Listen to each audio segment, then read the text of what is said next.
Now, I know a guy that's highly influential in the MMA arena, which is on the phone right now coming on. Giovanni, you there? I am here. How are you today, Bill? Hey, man, thanks for coming on again. Good hearing from you. Absolutely, my pleasure. Hey, and so, Giovanni, first of all, last time we talked, you were setting up that big matchup in Hampton. How did that go for you? It was very successful. From all the response we got back, it was the best MMA show that ever came through for, the Hampton Roads area. So we were very, very proud and happy at the turnout and just how the show went. It was very successful. Wow, and there was not to get off the subject that we're going to be talking about, but I'm reading the paper, and there was a big fight here just past weekend, was it? And it was an upset? Oh, the UFC, yeah. There was Brock Lesnar, the heavyweight, was fighting a gentleman named Alistair Overeem, and Brock got beat pretty bad in the first round. Wow. So this is growing, and Naoma told me, our producer told me that you guys are doing some great things. And can you share with us the story of what happened here in the situation with this family and, fill us in? Well, a good friend of mine and also a very good fighter, Mike Phillips, who's in the Navy, on Christmas Day, they were waking up in the middle of the night and smelled some smoke. Next thing you know, their tree caught on fire due to bad wiring from the construction, and within a few minutes, their entire house had burned to the ground. They lost absolutely everything. He, his wife, his son, they climbed out through the second-story window, jumped off the roof, and fortunately they survived, but they literally lost everything but what they were wearing when they jumped out the window. Was this a new house? I'm not sure, to be quite honest with you. It was like a townhome. Okay. Story that's, attached to other homes, and surprisingly, only their home burned down, nothing else surrounding area. Wow. So no one got injured, but everybody got out. So what? And then how did you all find out about this? Well, I happened to be online on Facebook, and he wrote, he wrote basically, it's enough to make a grown man cry. We lost absolutely everything. And then, slowly but surely, you saw feeds come in talking about what happened. Then he mentioned his whole house burned down. I contacted his school. I tried to contact him but couldn't get a hold of him. They contacted the school, said they were looking for donations. I packed some stuff, drove down there, and donated some stuff. Called Mike and was talking to him. And my other business partner Nick and I, we were looking to put on another show this month. And then I thought to myself, well, you know what? Let's put on a charity event, and we decided to put on Fight for the Phillips, Rebuilding Their Home event under the banner of Epic MMA. Wow. And what was this held at? We're doing it on the 14th, January 14th, so we got another week and a half to go. It's very difficult to put a show like that together and get fighters on, a one-day's notice. So we knew It was going to take us at least 2 weeks, but we've already got lots of people who are interested in fighting on the show itself. We got sponsors, company sponsors, and of course, tons of people wanting to come to support the family and the sport. And where is it going to be held? It's going to be held in Yorktown, Virginia, at Modern American Mixed Martial Arts, off our Production Drive and the 17 George Washington Highway. Wow. And so, these guys lost everything. Where are they staying now? What's going on with their life? Well, their first few days they were staying at the Econo Lodge, right, relatively near where they were, and then I guess they got a voucher from their insurance company to put them up in another hotel, and they've just been going from adjuster to adjuster to adjuster, having a lot of different adjusters come and do an assessment on the house, but apparently every time one assessor comes in, they're not qualified for whatever the issue is, and they have to get another adjuster. So right now they're just in the process of waiting for all the assessments to come through in order for them to get the insurance. But apparently, from what he told me, their insurance only covers about $100,000 to $105,000, which, the rebuilding of the place alone is going to cost more than that. And then, of course, to resupply everything they lost. But they ended up getting so many donations that we're doing another charity for them this particular week at Silent Auction. The family was so grateful for everything they've received that all the proceeds from this particular auction is going to go to other people who've lost their homes or lost things due to fires. So they said they've received so much support that they couldn't, in good conscience, take any more. So they're donating all that. Even though the charity's for them, they're donating everything to other fire victims. That's incredible, and Yeah. what's, the MMA group, this family, this, I'm just amazed of the growth of the sport. It started off differently, and now it's highly professional, skilled athletes. Why is this getting so tight? I mean, the MMA family across the nation is just becoming tighter and tighter and tighter, and becoming more legitimate, if that's a word to even use on this. But I mean, it's a tough sport. But why is the growth happening that way? Well, I think the people who are really involved in it, they totally understand what it takes to really achieve the level of professionalism and athleticism to go to the next level. So I think because everybody who's in the sport has been there and done that, they understand what it takes. So it kind of unites everybody. I mean, when it's all said and done, funny enough, I was Michael Phillips' very first fight. I fought him 7 years ago, and I came away the victor, but it was a very tough fight, and he ended up taking it to a different level than even I did. So, so what I'm trying to say is, since we fought, we still became good friends after that. That's incredible. Pretty cool, Yeah, that is. It's very, very rare that you find a bunch of fighters who do not like each other. That's great. Now, when you're saying this going to the next level, and I want to understand, and I want the audience to kind of, when someone's growing through this whole process, like Mike has gone, you decided to drop out, go a different direction. He goes to the next level. What does that mean? Well, it's kind of like let's say, you understand how baseball, you got AA, AAA, the minors, the majors. It's basically the same thing. You can start off what are called smokers, which are unsanctioned events, and anybody who can come into it, if a guy's off the street, to guys who are training, might have been training just a few months and really want to see if they have what it takes. Technically speaking, the fight does not go on their official record. And some guys start off that way, and then if they feel like they're doing good enough in that, then they want to start going up to the amateur levels, which are sanctioned events, which go on an official record, but you're still not being paid. A lot of guys want to start that route, again, build up their resume, build up their experience, and then they can go to numerous professional organizations around the country. Now, most people do not start off their pro career at the UFC. You start at smaller shows and build your way up to, let's say, Bellator, Strikeforce, events like that, and then eventually, everyone's goal is to eventually end up in the UFC. So that's basically hierarchy. You start off as smoker, and hopefully, if you're good enough, you'll end up in the UFC. What can these guys make on their way up? I mean, how do you? Because look at the Phillips. I mean, if you're starting to move up, I mean, it's not like you're making a ton of money, so you're kind of working hard, and so they lose all this stuff. They lose a lot. What are they making on the way up the ranks? And again, a lot of the shows are different. Some of them, I know a lot of the pro organizations in the Virginia area, they'll start you off at $300, meaning $300 just to show, and then another $300 to win. So basically, you have the potential of winning $600 for a night's work, which, some people might go, wow, but with the amount of investment in time, it definitely doesn't work out to being very lucrative. And, of course, if you have managers or trainers that you got to pay along the road, but if you win those fights, the same organization might invite you for another few fights. Then eventually, if you fight for their titles, then they pay you exponentially more. Then, of course, there's sponsorship deals, endorsement deals. So you can make money speaking deals or seminars. Once you start getting your name well known and name recognition, then other schools and other venues will start calling you to put on seminars. So there's a lot of ways to make money, but yeah, low-level guys, not much. Then, of course, you get into the Pride, M1, Dream, UFC, and guys start making, $250,000, $500,000 per fight, plus their other endorsement deals. Okay, so these guys in the upper echelon are making several $1 million between everything they're doing. Yeah, I would say so. Yeah, I mean, I'll just use Randy Couture as an example. Randy, he makes like $500,000 a fight, plus just a show at an event, he charges $25,000.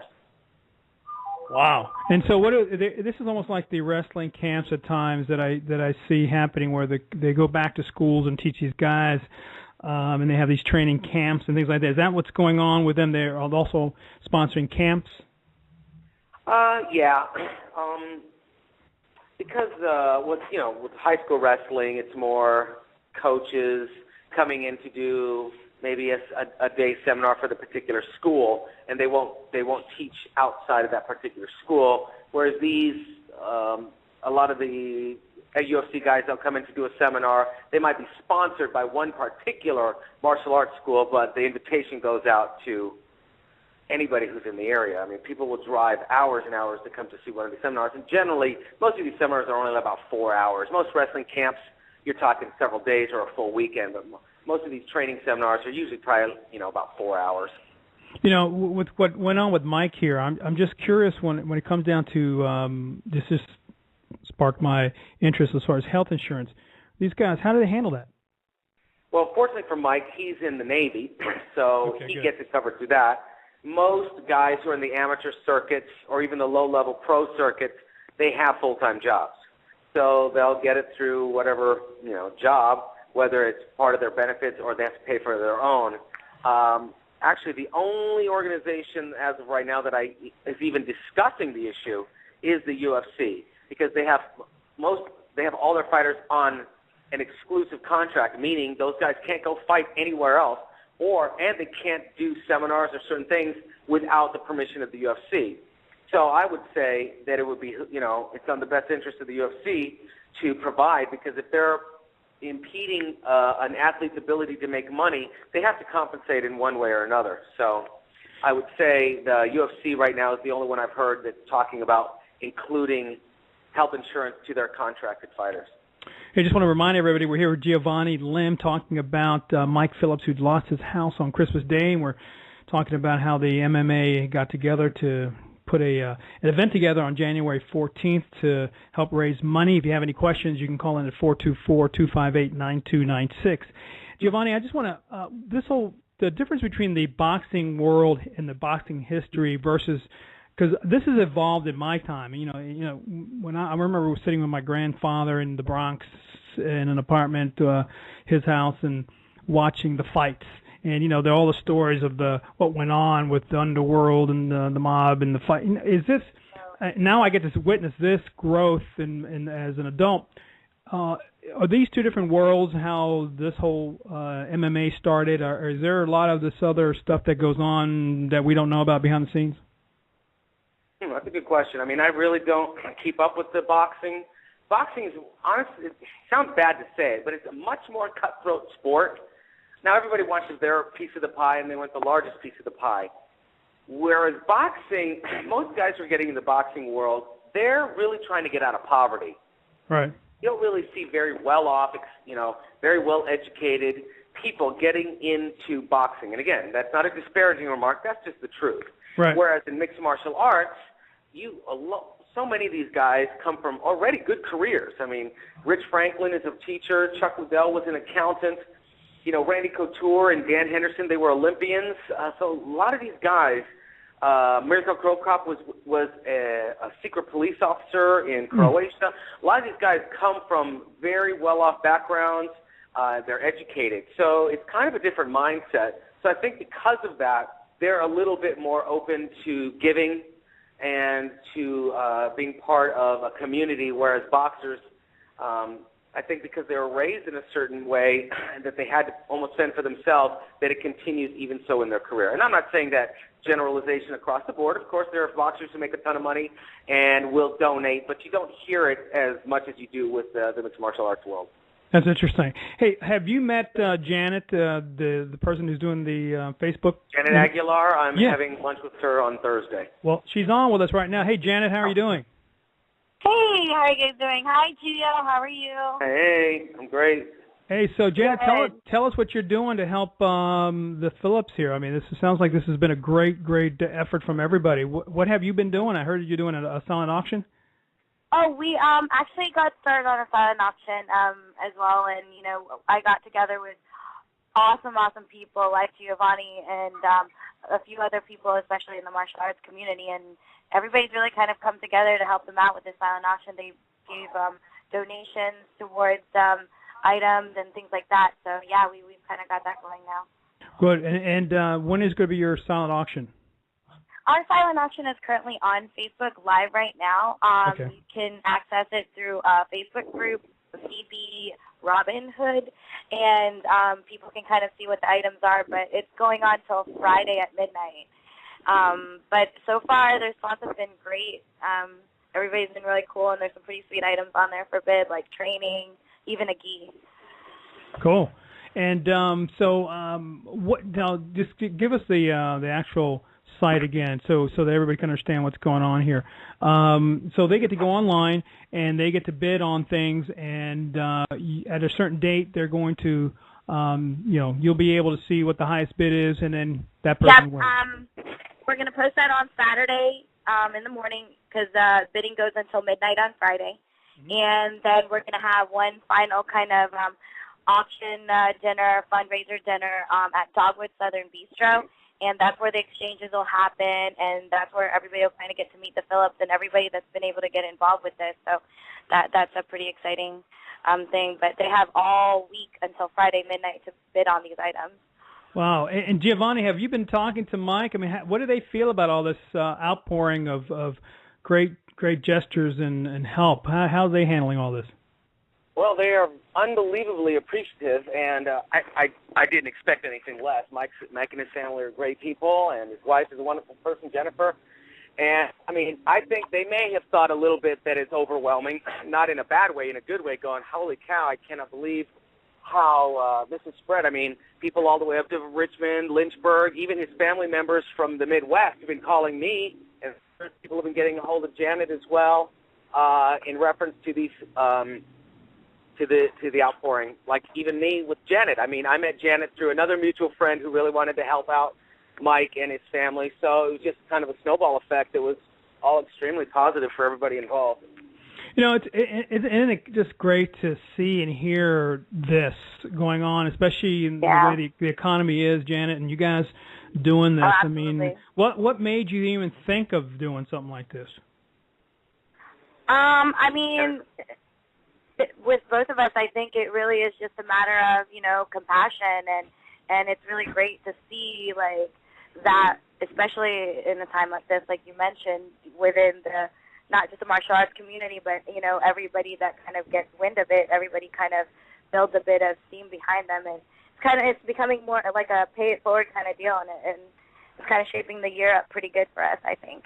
What an awesome way to start 2012, and just the story. I mean, just think about the success. I mean, with Mike continuing his career and having some success, and you were talking, Giovanni, about going out and speaking. What a story, of this community of people, and the story of him succeeding or continuing his career, and telling the story about the outpouring of help that everybody has done.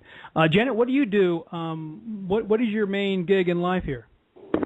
I'm kind of like an independent marketer. I've actually worked with a few businesses around the area before, and I do like trade shows as well. So I kind of a variety of things, but I've had my martial arts background, so of course when I got wind of it, of course it kind of hit a bit close to home for me too, and I'm very, very, I've got strong bonds with that community as well, so.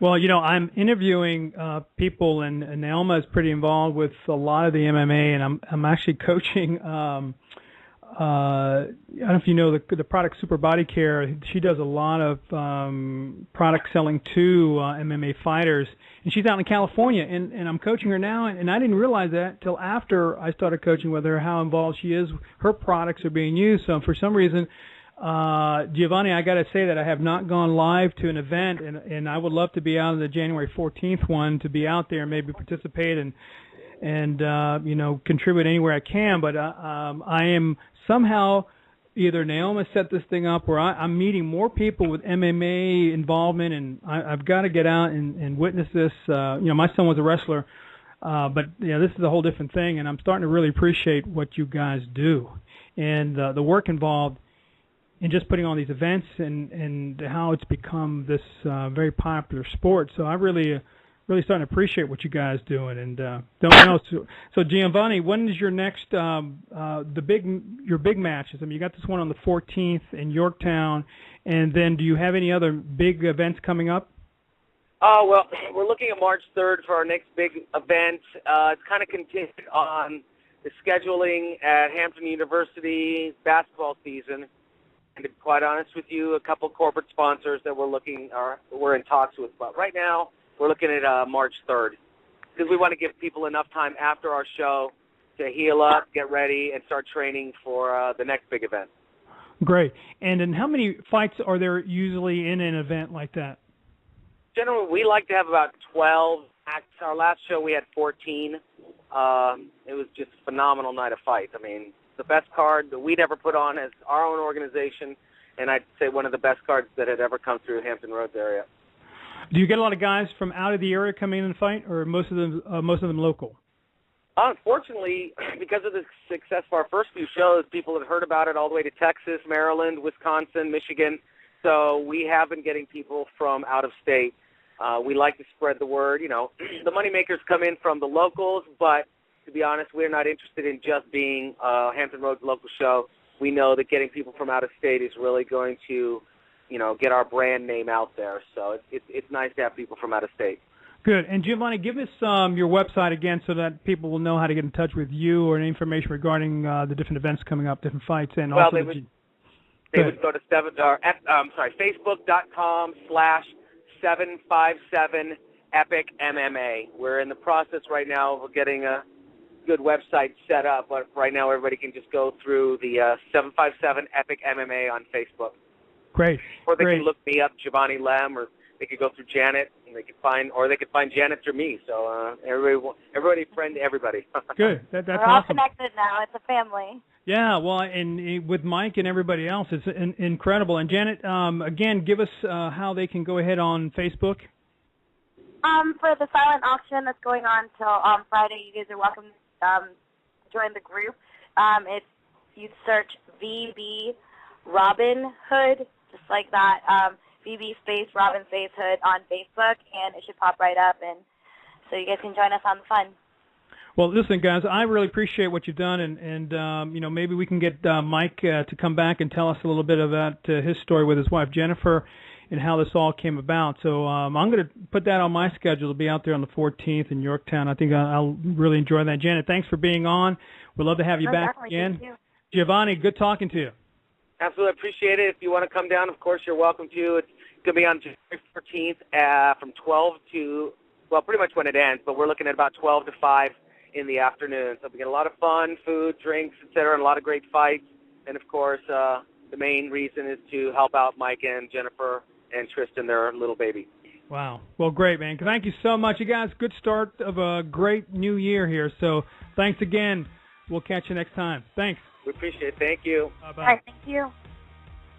All right, that was Janet and Giovanni helping the Phillips get their lives back from the fire that they had. What a great gesture, man. I'll tell you, it's good to see more of this happening. And if you're in business and have a story like that, we'd like to hear from you.